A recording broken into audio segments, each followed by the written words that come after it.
নমস্কার। জগন্নাথ শব্দের অর্থ হল এই জগতের ঈশ্বর। জগন্নাথ দেবের ভক্তদের বিশ্বাস তিনি হলেন স্বয়ং নারায়ণ। জগন্নাথ দেবের বিগ্রহের বিশেষ রূপকে কেন্দ্র করে অনেকগুলি জনশ্রুতি প্রচলিত রয়েছে। তার মধ্যে দুটি কাহিনী খুবই জনপ্রিয়। প্রথম কাহিনীটি হল, রাজা ইন্দ্রদ্যুম্ন ছিলেন শ্রীকৃষ্ণের পরম ভক্ত। রাজা কোনো একদিন অপরাহ্নে পুরীর সমুদ্রতটে ভ্রমণ করছিলেন। কিছুক্ষণ ভ্রমণের পর তিনি দেখতে পান একটি কাষ্ঠখণ্ড ভেসে এসে সমুদ্রতটে পড়ে রয়েছে।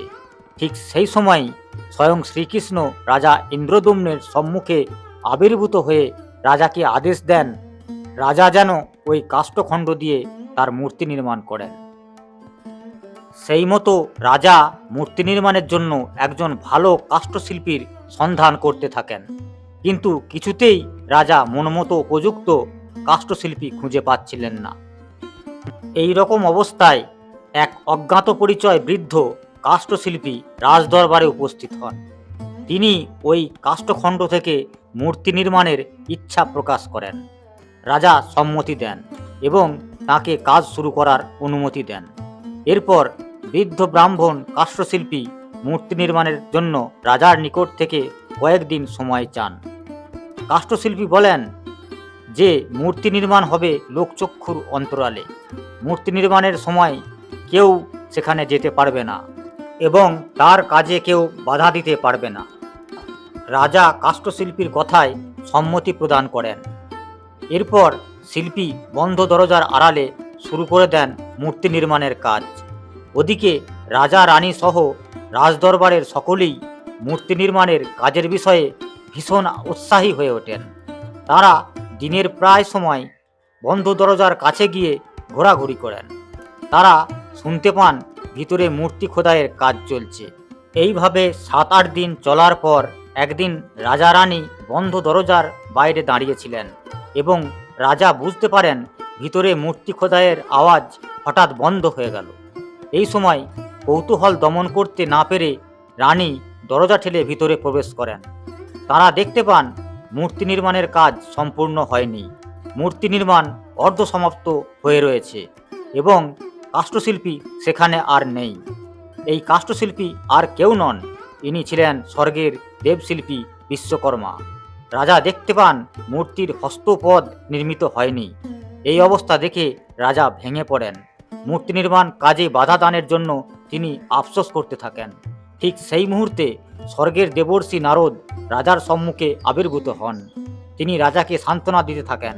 তিনি রাজাকে বলেন, এই হস্তপদবিহীন মূর্তি ঈশ্বরের এক স্বীকৃত স্বরূপ। এই হস্তপদবিহীন মূর্তি তুমি পুজো করো।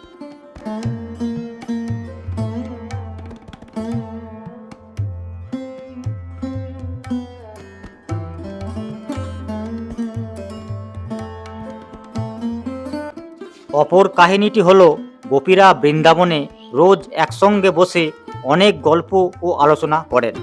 এই রকম একদিন তাঁরা কৃষ্ণের লীলাকথা ও কৃষ্ণের প্রতি তাদের কতটা প্রীতি সেটা নিয়ে সবাই আলোচনা করছিলেন। স্বয়ং কৃষ্ণ সেই সব কথা আড়াল থেকে শুনছিলেন। গোপীদের মধ্যে ছিলেন কৃষ্ণের ভগিনী সুভদ্রা। তাকে দায়িত্ব দেওয়া হয়েছিল কৃষ্ণের লীলা আলোচনার সময় কৃষ্ণ যেন সেখানে আসতে না পারে সেটি দেখার জন্য।